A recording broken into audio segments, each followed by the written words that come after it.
Om Sadashiva Samarambam Shankaracharya Madhyamam Asmadacharya Paryantam Vande Guru Paramparam Ishvaro Guratmeti Murti Veda Vibhagine Vyomabda Vyapta Dehaya Dakshinamurtaye Namaha Tava Vedanta Siddhanta Gocharam Tamagocharam Govindam Paramanandam Satguru Pranatoshmaham Om Om Shanti Shanti Shanti Om Namastê.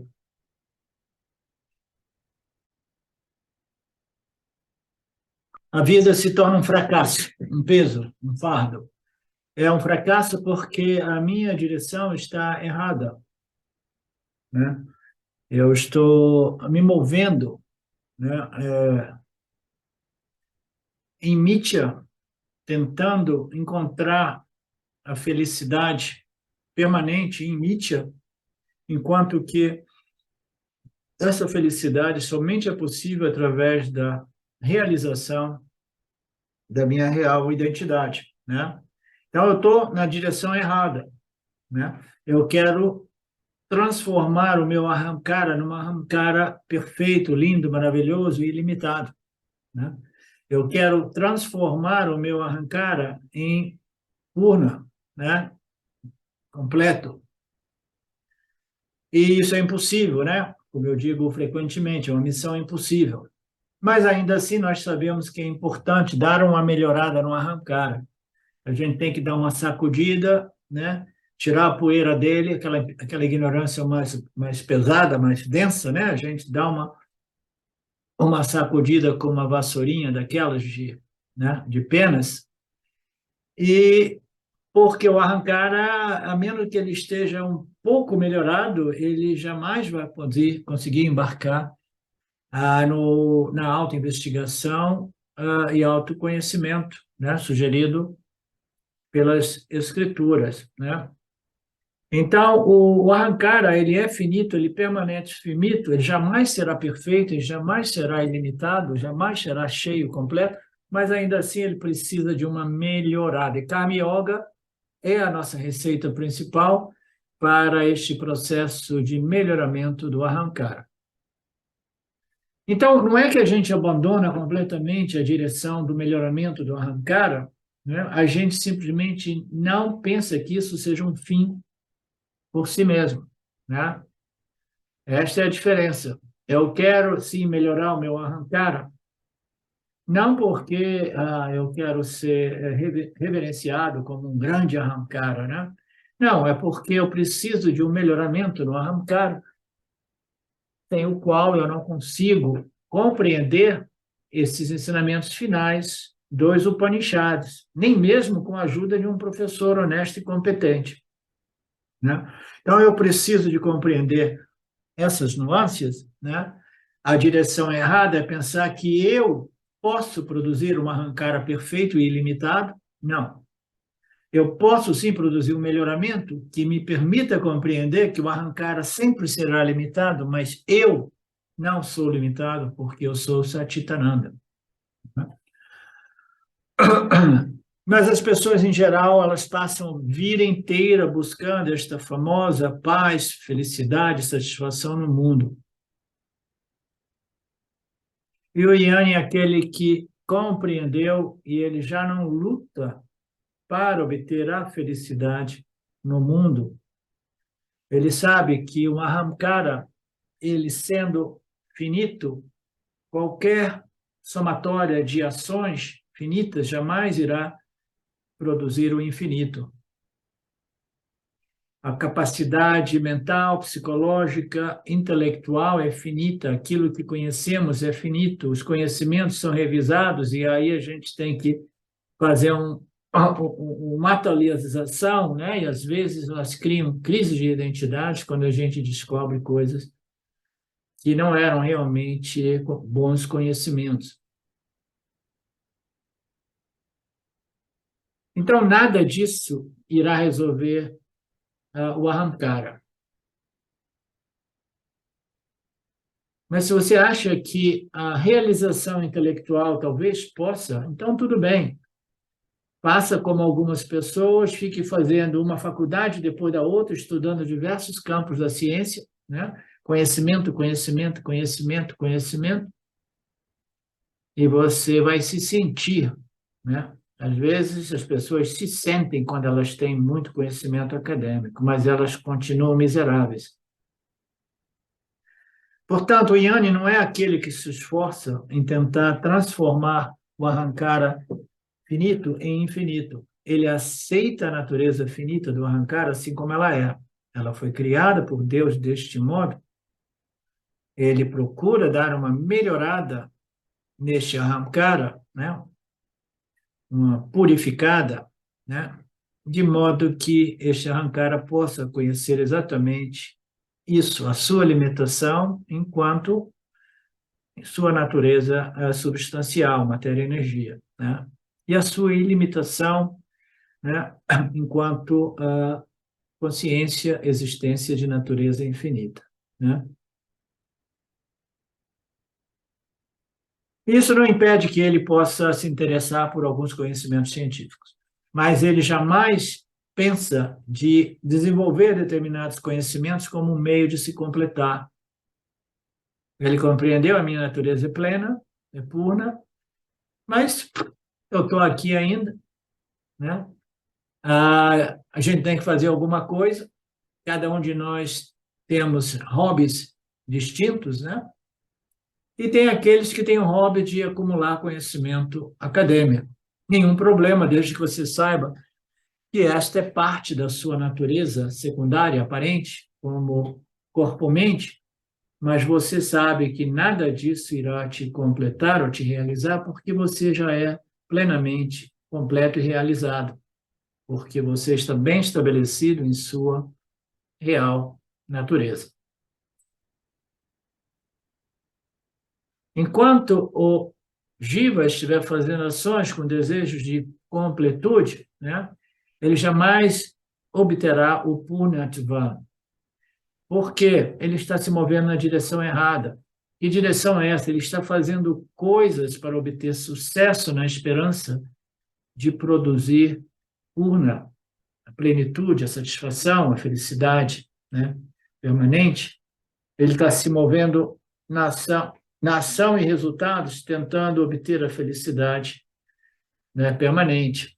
E a gente sabe, nenhuma ação irá produzir esta felicidade, porque a felicidade é um estado de espírito, um estado mental, e ele é um estado mental no qual esses desejos por conquistas como meio de realização, né, de remoção deste sentimento de inferioridade, de pequenez, de incompleto, a compreensão de que nenhuma ação irá me resolver, né?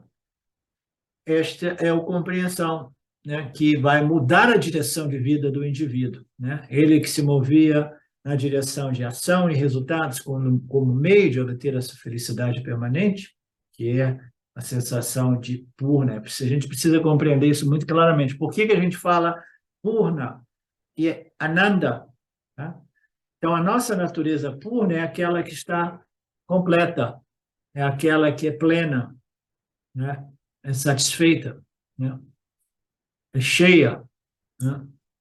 Então, ananda, ou a plenitude, né? A completude, ela simplesmente significa o quê? A barriga do Buda, né, sempre grande assim, ele obteve o Purnatva, a compreensão de que ele está sempre cheio e completo e satisfeito. Não, nem doce eu quero. Sobremesa, não, estou Purnatva. É um símbolo, né? Então, a compreensão da nossa natureza Purnatva, ela só pode ser obtida não através da ação, mas através desse processo de Shravana, Manana e de Dhyasana, até que esta compreensão seja devidamente retida, internalizada e retida. Portanto, o Jnani, ele desfruta de sua natureza Purnatva, né, no nível da sua identidade superior, mas se ele gosta de atividades do ego, do ahamkara, do corpo-mente, ele continua respeitando a natureza aparente do ahamkara, né, desde que ela já esteja muito bem educada a não violar o Dharma. Deixe o que é de Mitya, em Mitya, mas ainda assim, né, sustente, proteja o Dharma de Mitya, né? O Dharma aparente do Mitya aparente. O melhor modo da gente proteger e sustentar o Dharma é vivendo uma vida impecavelmente dhármica, como exemplo, né? Benefício nosso e do benefício dos outros. A gente deixa as atividades do ahankara por conta da natureza aparente do corpo-mente. Não existe conflito, não existe contradição, não existe luta, desde que a natureza do ahankara tenha sido purificada através deste conhecimento espiritual que passa pelo Karma Dharma Yoga. Tá? Então, não existe nenhum conflito, deixa que a minha natureza ahankara siga, né, a sua configuração, mas ainda assim é fundamental que eu aplique os conhecimentos das escrituras para disciplinar o ahankara de modo que ele jamais viole o Dharma. Não?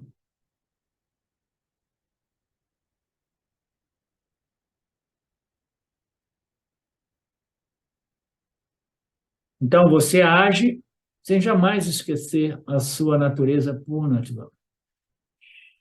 Qualquer que sejam os seus projetos, empreendimentos, você faz tudo aquilo, lembrando que você é pleno, inteiro, completo, e você não faz nada disso para obter essa plenitude.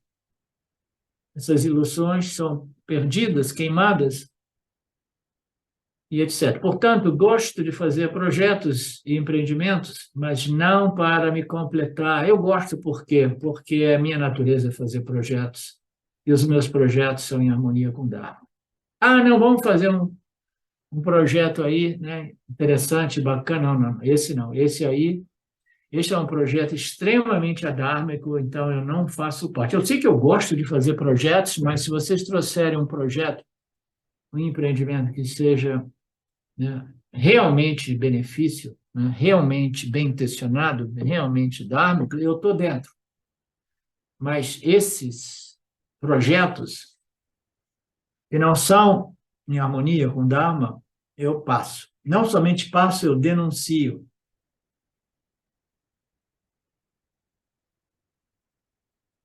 E é por isso que eu estou sempre pronto para deixar o mundo a qualquer momento. Quem vai continuar, ou se vai continuar, eu não tenho ansiedade. Eu gosto de fazer as coisas, mas meu Purnatvan está sempre, jamais esquecido. O Jnana descobriu a sua natureza não dual, purna, plena, em sua natureza intrínseca, que é aqui apresentada como a sua natureza superior. Né? E aqui o Swamiji ele apresenta, é por isso que eu estou pronto para deixar o mundo a qualquer momento. Ele não elaborou sobre essa passagem, mas esse é um dos grandes benefícios desta sabedoria espiritual, o autoconhecimento. Nós vivemos motivados, a força motriz é o desejo pela plenitude, o desejo pelas conquistas da vida para estabelecer um sentimento de plenitude, que é intrínseca e inconscientemente a gente sabe que eu já sou completo, cheio, eu já sou essa fonte de felicidade, mas ainda assim, inconscientemente, eu continuo fazendo coisas como se eu tivesse que inconscientemente tentando restabelecer algo que é a minha natureza, mas eu não estou compreendendo muito claramente, né?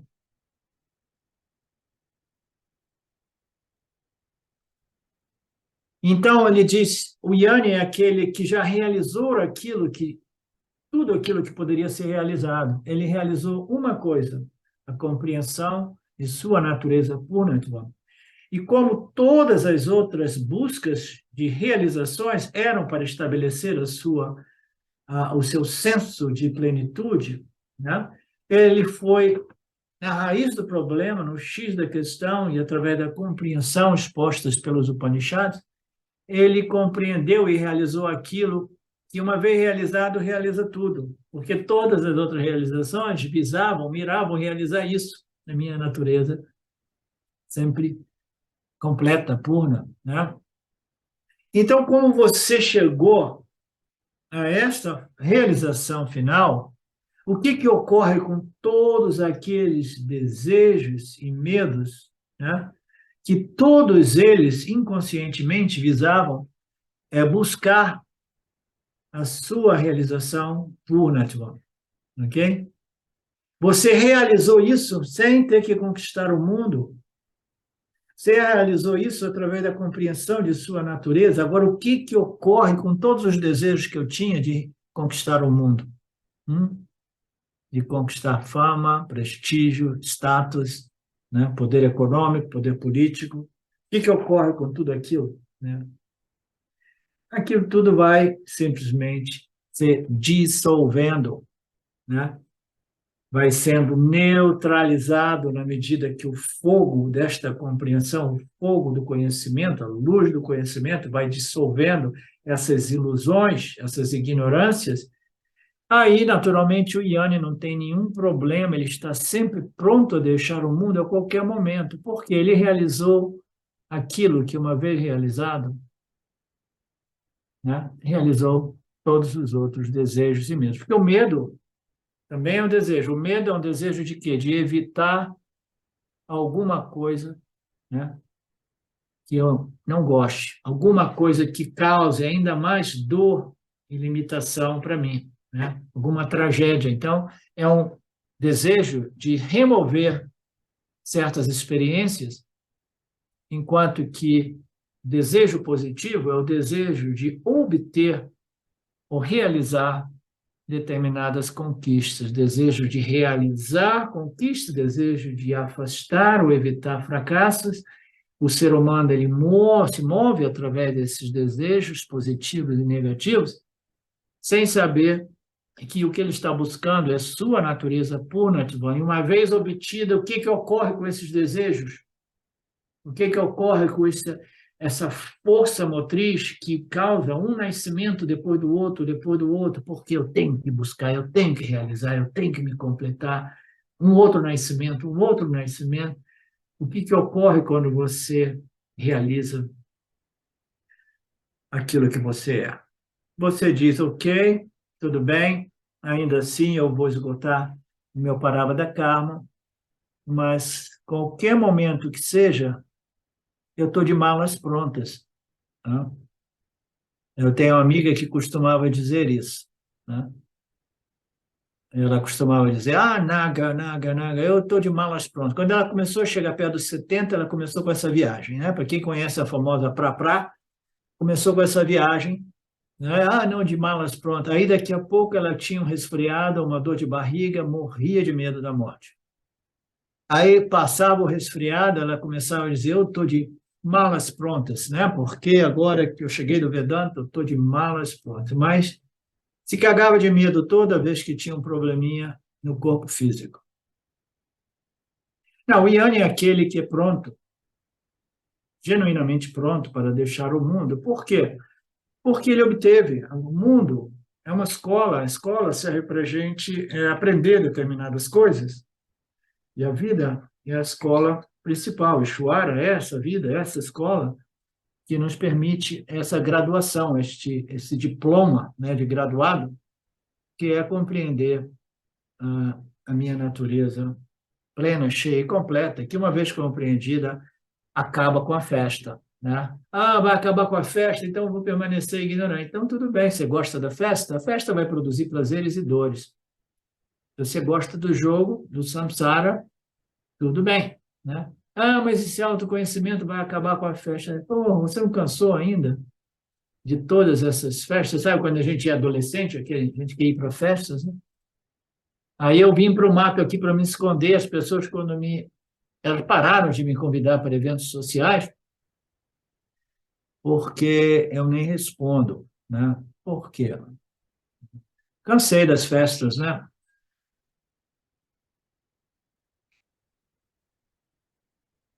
O verso 19, então, nos diz que aqueles cujas ações são todas livres de desejos e fantasias e cujas ações são queimadas pelo fogo do conhecimento, são chamados de sábios pelos sábios, né? Então, essa passagem aqui é interessante. Somente os sábios podem chamar alguém de sábio, né? Por quê? A menos que você tenha um determinado conhecimento, digamos assim, de cálculo, né? Matemática, cálculo matemático. Você tem muito conhecimento de cálculo. Você é um mestre, fez mestrado, PhD em cálculo. Então, você pode julgar os estudantes de cálculo para ver se eles realmente, né, a que nível eles estão na compreensão do cálculo matemático, né? Mas você tem que ser um mestre naquilo, né? Então, somente os sábios são capazes de dizer essa pessoa é mais sábia, essa pessoa é menos sábia, e a gente só pode observar isso, né, através das ações e das palavras, do comportamento de algumas pessoas, né? Então, ficar parado também não necessariamente nos dá os dados que nos permitam de verificar se uma pessoa é sábia, mesmo que a pessoa tenha uma vasta por Nirvikalpa Samadhi, no momento que sai do Nirvikalpa Samadhi, pode fazer um monte de bobagem que irá demonstrar que a pessoa não era sábia, muito embora ela entrasse nessas condições de Nirvikalpa, né? Aquelas ações, aquele cujas ações são livres de desejos e fantasias, elas foram queimadas no fogo do autoconhecimento. Esses são os sábios, né? Chamados pelos sábios. Esses versos são um comentário do verso 18, né? Então, o verso 18 é aquela bomba, né? Então, nós o desdobramos, né, profundamente nas aulas anteriores, e agora nós vamos aos desenvolvimentos, né, daquele verso, ou comentários. São comentários sobre o famoso verso 18. Agora, uma vez que o Yanni descobriu a sua natureza plena, haverá um motivo para ele fazer qualquer trabalho? Esta é a pergunta básica, porque geralmente as atividades nascem da insatisfação, e também há um ditado popular que diz que a necessidade é a mãe da invenção. A criatividade, ela vem, né, de uma necessidade. Se nós não tivermos uma necessidade, a gente, naturalmente, como sociedade, a gente se torna mais tamásico. Quando existe necessidade, a sociedade se torna mais criativa, mais satívica, né?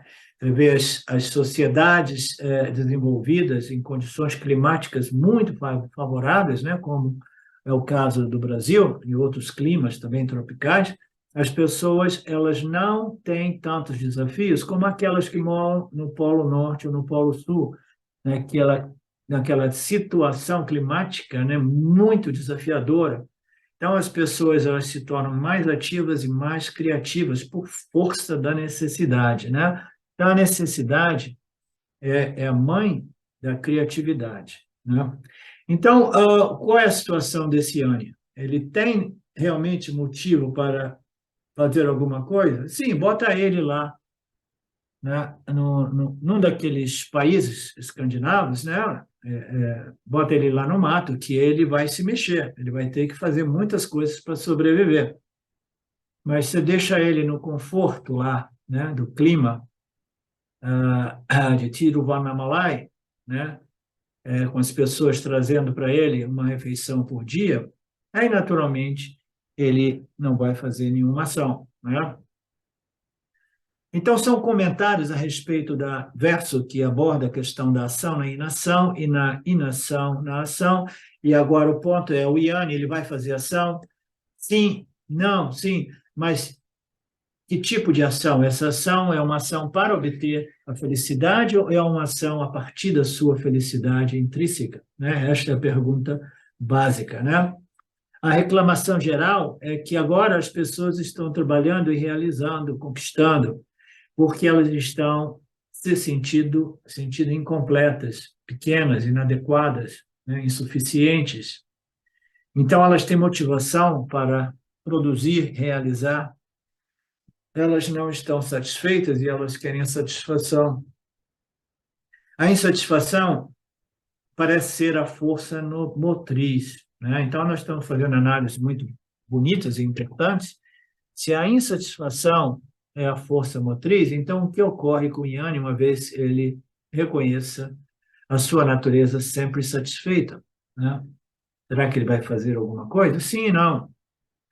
Ele vai fazer o mínimo necessário para sobreviver, né? Mas mesmo aquele mínimo necessário não vai ser vinculado a um sentimento de ganho a respeito da minha felicidade, né? É simplesmente eu ainda tenho, né? O Yanni ainda tem um instinto de sobrevivência e ele vai fazer, se ele estiver lá num país muito frio, vai fazer o que ele precisa fazer para sobreviver, né? Mas jamais se sentindo o cara, o fazedor, que se sente elevado, que se sente realizado. Olha só a caverninha que eu criei aqui, ó. Ela tem um sistema de isolamento térmico de tal modo que eu nem sinto frio no inverno, né? Olha só que viagem, o que eu consegui fazer, né? Ele ainda assim ele fará o que precisa ser feito, mas sem essas, né, fantasias, como diz o ditado, né? Ele é livre das fantasias.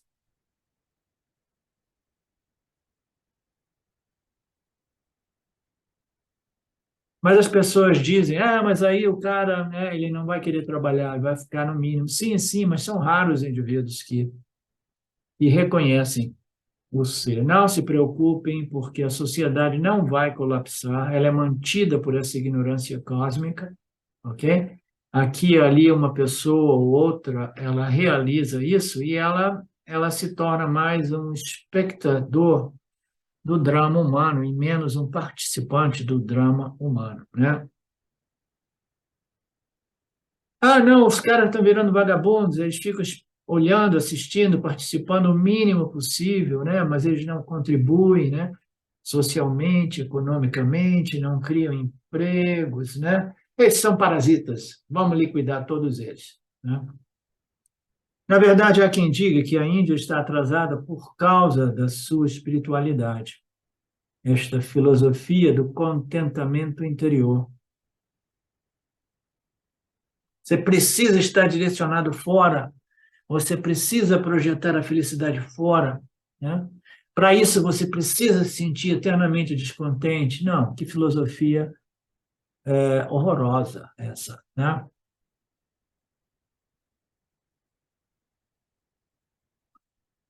É como se a filosofia dissesse que somente através da insatisfação você será capaz de produzir a satisfação.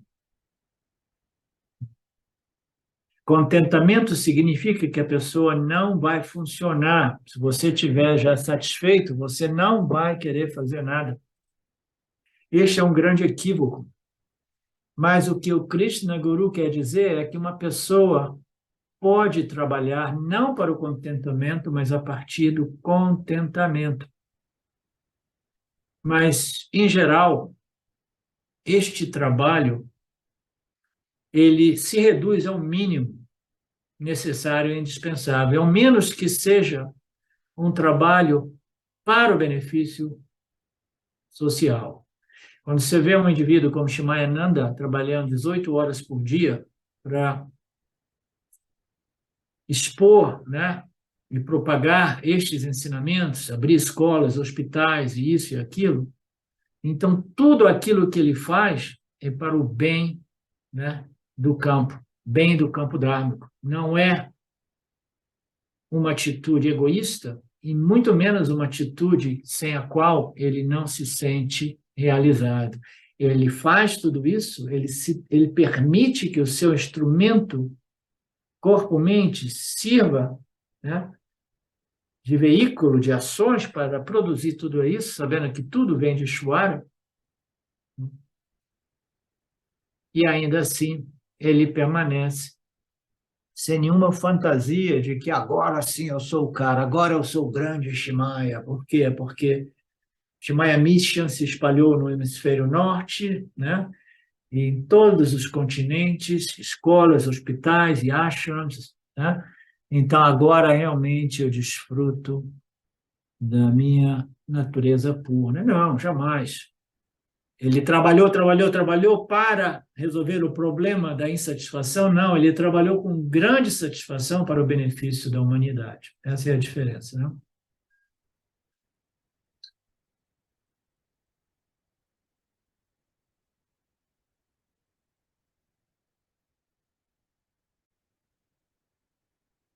Na verdade, o verdadeiro serviço, o verdadeiro trabalho, o verdadeiro só acontece quando você está satisfeito, pleno e feliz. Aí você trabalha a partir da sua plenitude, da sua satisfação, do seu contentamento. Se você trabalha feliz, o seu trabalho é muito mais eficaz. Se você trabalha infeliz, o seu trabalho é realmente, né, de nível inferior, muito inferior.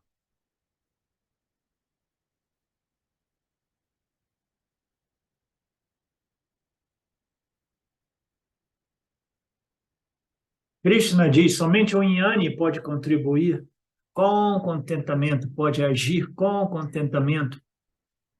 Todos os outros Jnanis ajam para o contentamento, jamais com o contentamento. E agora a questão é: se Jnani tem contentamento, qual vai ser a motivação deste Jnani? Né? Se ele já é contente e se todo mundo age para haver o contentamento, então o que vai motivar a ação do Yanni? Eu já antecipei, dando o exemplo do Swami para Martananda, né? O amor, a compaixão, o desejo de ajudar as pessoas a se libertarem desta ignorância que causa tanto sofrimento.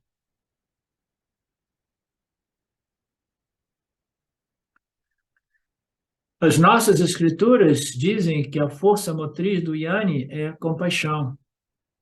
A grandeza da sabedoria é quanto mais uma pessoa se torna sábia, mais ela se identifica com o mundo.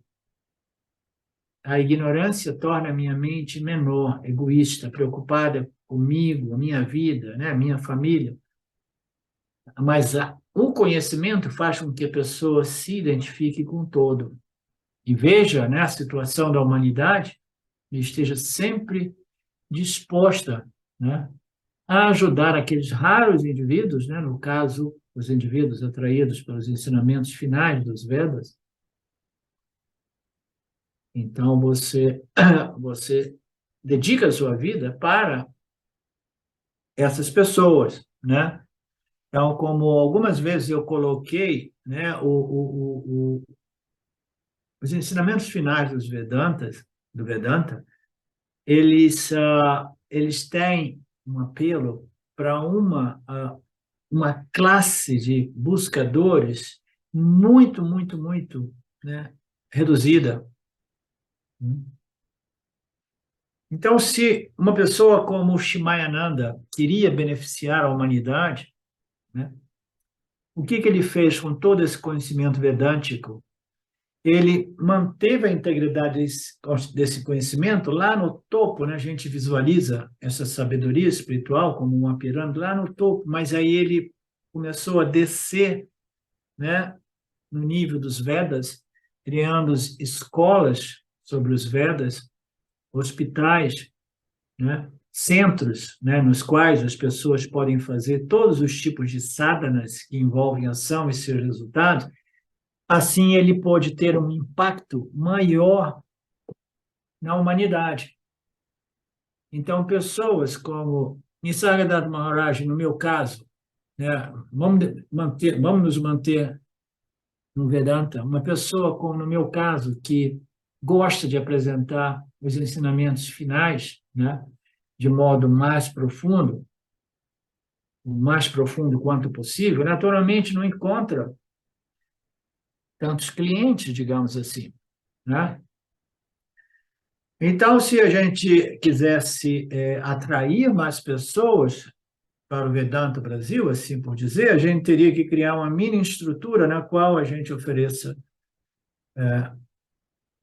yoga, né, de asanas, né, yoga de meditação, kirtans, repetição de mantras, né, entre outras coisas. Aí você tem a possibilidade de impactar, né, o coração de mais pessoas, porque como fazem os ashas de Dayananda, né, Swami Dayananda, ele faz isso. Você entra, você vai fazer um curso com ele de 3 anos. Primeiro você tem que ir lá fazer de meses para ver se você realmente segura a onda, né? E aí lá ele vai te dar 1 hora de Vedanta e o restante do dia, que começa às 5 da manhã, né? Você vai estar fazendo um monte de coisa, um monte de sadhanas que envolvem ação e resultados. Entre elas, né? Kirtans, bhajans, repetição de mantras. Por quê? Porque a galera tem que estar engajada. Aí, depois de todo mundo, né, ter feito os trabalhos de preparação, aí 1 horinha por dia aparece o Dayananda ou um outro guru e diz assim, ok, e agora vamos abordar o X da questão, né? Aí tem aquela classe de Vedanta, sempre linda, profunda, maravilhosa, mas tantas outras atividades, né? Então, o que vai fazer o Yanni, né? Ele vai criar galinha, vai criar peixe, vai continuar propagando esses ensinamentos, e ele é aberto a qualquer tipo de projeto que possa beneficiar mais e mais pessoas, né? Então, como alguns de vocês sabem, quando eu vim no Brasil, eu nunca tive a fantasia de iniciar um pequeno ashram, né? Porque eu sempre tive essa compreensão que o Vedanta não tem este apelo, esta atração, né? Mas algumas vezes eu dizia, ó, se a gente integrar isso, meditação, asanas, colocar a Carmen para trabalhar aqui, outras pessoas para trabalhar, de repente a gente cria um ambiente atraente, né? Eu vim para o Brasil, né, com esta fantasia, muito embora os Zianes, eles não devem ter fantasias, né? Eu vim para o Brasil com essa fantasia, de repente rola alguma coisa, se Ishwara, que é o chefe, né, ele quiser, mas não rola, não rolou, né? Pelo menos até agora não rolou, né? E eu parei de querer ensinar, porque eu gosto de ensinar Vedanta. No início eu tentava ensinar Vedanta para as minhas galinhas e galos também, mas eles não aprendem, eu parei, né? Portanto, o Yanni, ele se torna um sábio, se identifica mais com a totalidade, com o todo, né?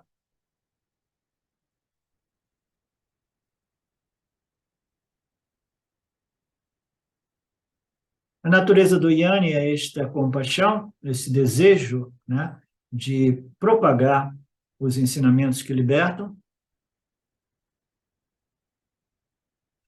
É como a natureza da mãe, é a natureza da galinha, que quando estou com uma galinha com diversos pintinhos, a natureza dela de proteger os pintinhos é uma coisa maravilhosa de observar. O que é a natureza? Né? A natureza é como o calor que não pode ser separado do fogo. É como a luz que não pode ser separada do sol. Da mesma forma, a compaixão se torna a natureza intrínseca do Yanni. Bacana, né? E é por isso que usamos o título Ahetuka Daya Sindhu. Então, aquele que tem compaixão sem nenhum interesse, sem nenhum investimento, sem nenhum motivo, não que ele tenha compaixão, mas queira algo em troca, mas cujo motivo é simplesmente o amor, a compaixão, tudo o que ele pode fazer, ele faz de acordo com os seus recursos. E não apenas de acordo com os seus recursos, de acordo com a necessidade da situação. Assim, como a galinha-mãe é motivada por esta compaixão intuitiva para proteger os seus pintinhos. Qualquer que seja a situação, né? Ou qualquer que seja o pintinho. Se a criança quer que a mãe brinque com ela, a mãe acaba brincando. Não porque ela gosta de brincar, mas porque ela tem compaixão pela criança, sabe que é um infanto, né? Um infantil, e que ela precisa de brincar. Na ausência de outras crianças, a mãe se dedica a brincar com o filho como se ela própria fosse uma criança. A compaixão é a natureza intrínseca da mãe, a compaixão é a natureza intrínseca do Yanni. Tudo isso para nos dar uma indicação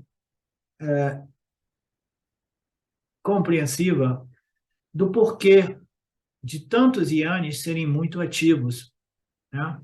Porque é na natureza do Yanni estender este autoconhecimento às pessoas prontas, maduras, né? Então, muitos deles se tornam muito ativos, porque é a natureza do Yanni, a compaixão, e esse Yanni é um Yanni rajásico, como o Swami Shimaya ou Dayananda, né? Então, eles fazem muitas ações, mas sempre para a elevação da sociedade, para a remoção do elemento sofrimento psicológico humano. Tem essa passagem.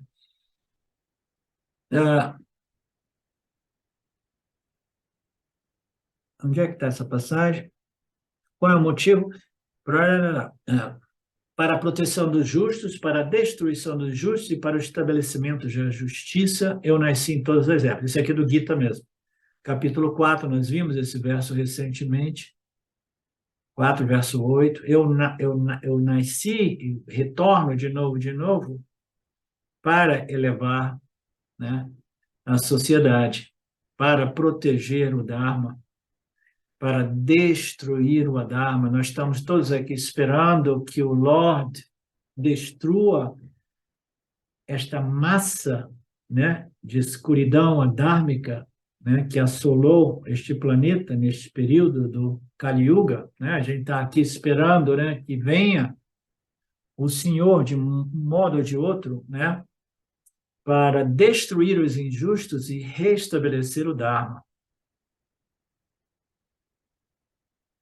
Assim eu nasci em todas as épocas, sempre para equilibrar o Dharma e a Dharma. De acordo com a necessidade da sociedade, Ishvara toma forma, da mesma forma, um Yanni é como Ishvara, ele está fazendo um paralelo aqui entre o Yanni e uma Avatara. O Avatara é uma encarnação não devido ao karma individual de uma alma, mas é uma encarnação, né, por necessidade estabelecida pelo Criador, né, para que estes avataras possam elevar a situação, né, a consciência humana em determinados momentos no qual o Adharma ele predomina de modo desequilibrado. E ele faz um paralelo entre os avataras e os yanis. Ele diz que, da mesma forma, um yani é como um avatara. Ele faz tudo o que é necessário para defender e proteger o Dharma. Por isso, alguns yanis são cheios de empreendimentos, como o Shimaya e o Dayananda e alguns outros. Alguns yanis são muito ativos, né? Porque eles veem a necessidade de propagação desses ensinamentos para tentar proteger o Dharma e proteger a humanidade.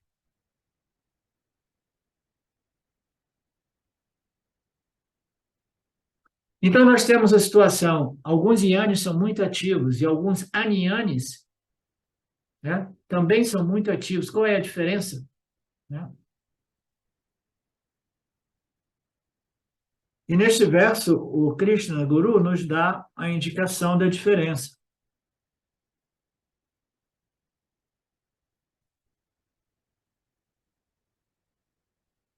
Ele age, as suas ações são livres de desejos e fantasias, são livres de desejos e fantasias egóicas, pessoais e vinculativas. O Yanni, ele não é livre de desejos, e aí agora, de novo, a gente tem que falar sobre o Marcelo Aranda, né? Porque o Yanni, ele tem um desejo, que é o desejo de proteger e restabelecer e ajudar os indivíduos, né, a crescerem, né?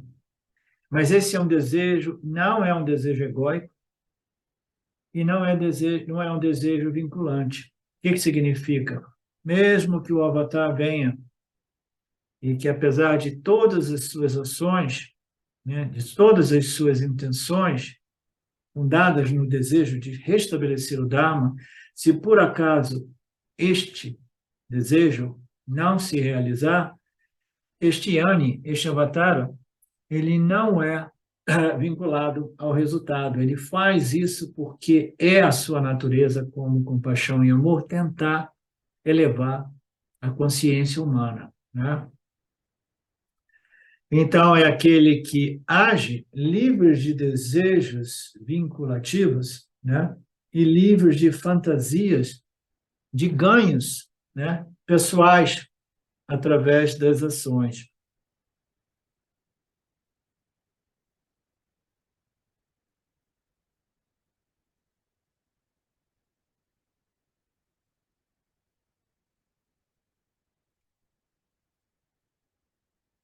Qual é a diferença? Um é livre das fantasias, um é livre de desejos vinculantes. Os desejos do Yanni são os desejos para a comunidade, para a sociedade, não para si. A atividade do Yanni não é causada por descontentamento, uma outra característica. Não é causado por um sentimento de pequenez ou inadequação. Não é causada por uma carência, o sentimento de que isso e aquilo está faltando, né, na minha mente. Não é causada por uma sensação de solidão, então vamos criar um ashram para estarmos juntos. Não, a mente do Yanni não funciona assim. Como o Krishna Guru disse no terceiro capítulo, Naiva Tasya Kretanartha Dadada. Neste mundo, eu não tenho nada a ganhar através da ação, nada a perder através da inação. Capítulo 3, verso 18. Sem essa atividade, ou com essa atividade, eu permaneço sempre firme em minha natureza purna, a minha real natureza. Portanto, a finitude não é a força motriz por trás do Yanni, por trás do Avatara. Ele está livre de desejos vinculantes.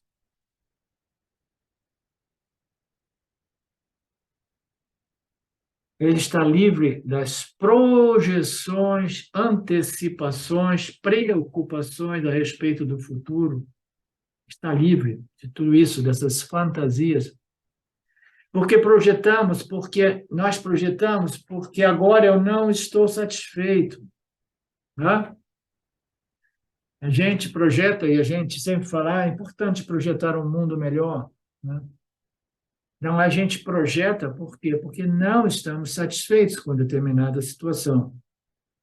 Não significa que, a nível social, né, de ativismo social, as pessoas não tenham, não vislumbrem uma situação social, né, mais justa, mais amável, né, um mundo melhor, como se diz, né?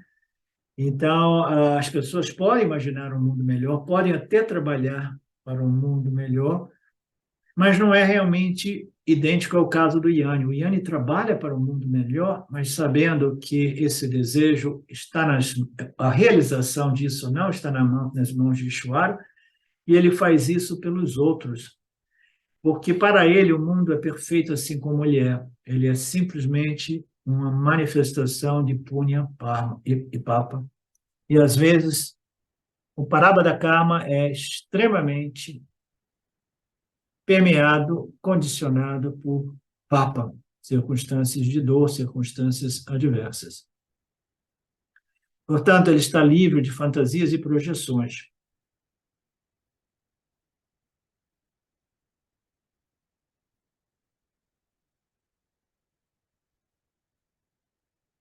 E aqui o Swami ele entra no...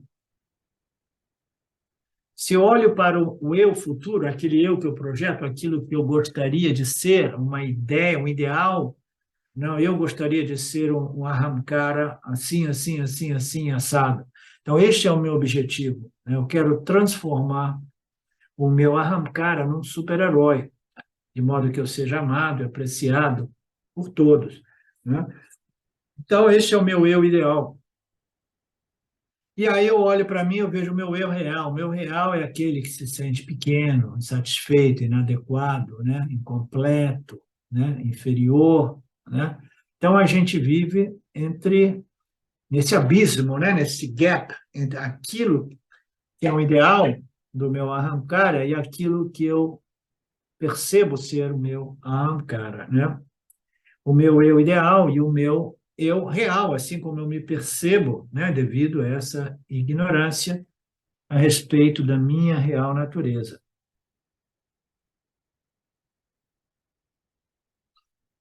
Existe um grande abismo e agora o eu atual é miserável. Ele não é feliz, não se sente completo, portanto, ele projeta a felicidade e a plenitude em determinada conquista. E eu quero rapidamente produzir esse eu ideal. Mas isso não vem, não ocorre, né? Mesmo quando eu consigo comprar ou construir uma casa bonita, boa, todas as condições, né, que eu obtenho, ainda assim, não produzem esse eu ideal. A inquietação do eu miserável, né, ela permanece. Existe sempre uma tensão. A ansiedade e projeções futuras continuam. O meu filho já nasceu e eu agora já estou pensando em qual faculdade e aonde ele vai fazer o mestrado, o PhD, e aonde que ele vai trabalhar. E meu filho ainda está na pré-escola, no jardim da infância. A luta pela admissão, né, do meu filho na faculdade começa agora, mas meu filho está no jardim de infância. Todos os sonhos do eu ideal são como construindo castelos de areia, são sempre expressões do eu insatisfeito. Isso é o que o Swami Dayamanda nos diz brilhantemente. Eu rejeitei a mim mesmo e quando não posso me aceitar, não posso aceitar o mundo também. Então, aí uma das sacadas, o Swami Dayananda, ele tinha diversos insights, né, psicológicos, né? Ele gostava de entrar na psicologia humana. Então, ele diz, eu rejeitei a mim mesmo. O que significa? Eu não me amo. Você conhece uma arrancara que se ama genuinamente? Né? Todo arrancara, né, deseja ser alguma outra coisa. Não é à toa que a gente se identifica com esses ídolos. E às vezes são os ídolos mais idióticos possível, né? Como um artista, né? Ou um jogador de esporte, né? E alguns desses ídolos são horríveis, né? Mas ainda assim a gente projeta, né, um eu que eu gostaria de ser. Por quê? Porque eu não aceito o eu que eu sou. Então, o Swami Dayananda nos apresenta essa sacação dizendo: eu rejeitei a mim mesmo assim como eu sou.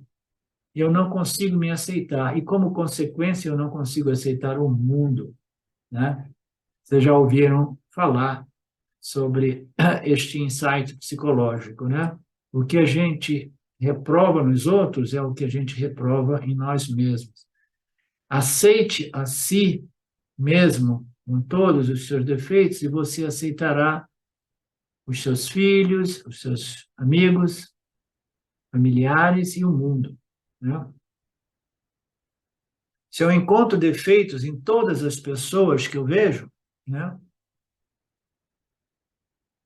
isso significa que eu não aceitei os meus defeitos.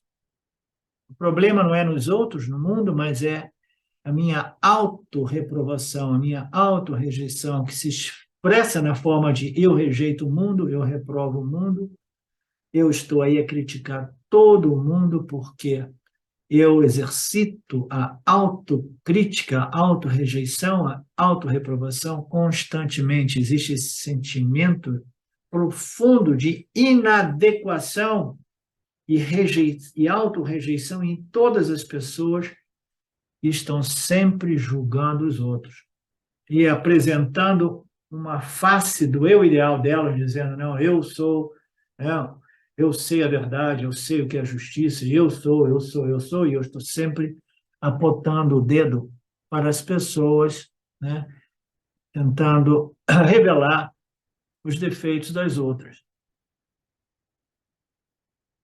Novamente, Swamiji nos diz, o Jnani está em paz consigo mesmo, assim como ele é. Portanto, ele aceita o mundo assim como ele é, ele está em paz com o mundo assim como o mundo é. Assim, não há mais sonhos e projeções de um mundo ideal.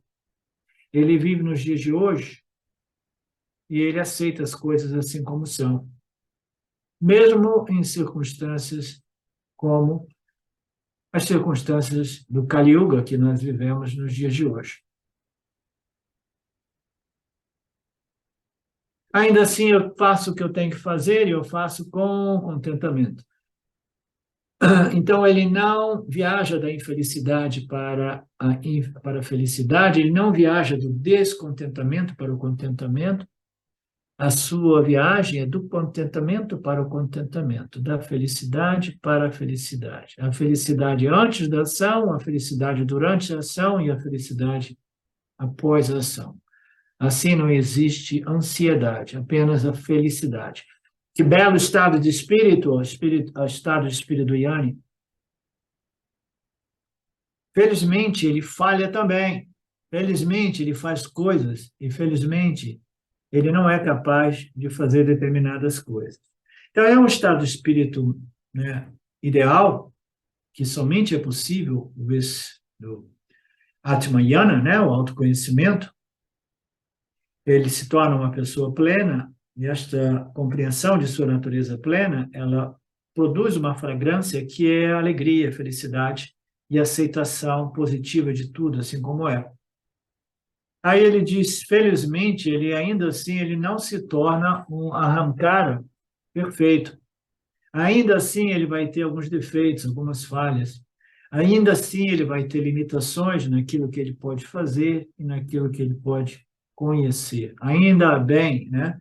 Por quê? Porque senão o Jnani estaria caindo na mesma cilada e estaria preso num samsara, um samsara estranho, que é o samsara. Você sabe que você é a sua natureza plena, inteira, completa, como consciência, mas ainda assim você quer o aperfeiçoamento do seu ahankara, tá? Então, essa é uma situação estranha que eu não creia que ela ocorra para aqueles indivíduos que submeteram seus intelectos a este conhecimento completo do Vedanta, tá? Esses conhecimentos completos que abrangem, né, essa ordem, né, aparente inferior, né, na qual nós aparecemos como um ahamkara, sem fazer confusão entre Satya Mithya, Mithya Satya.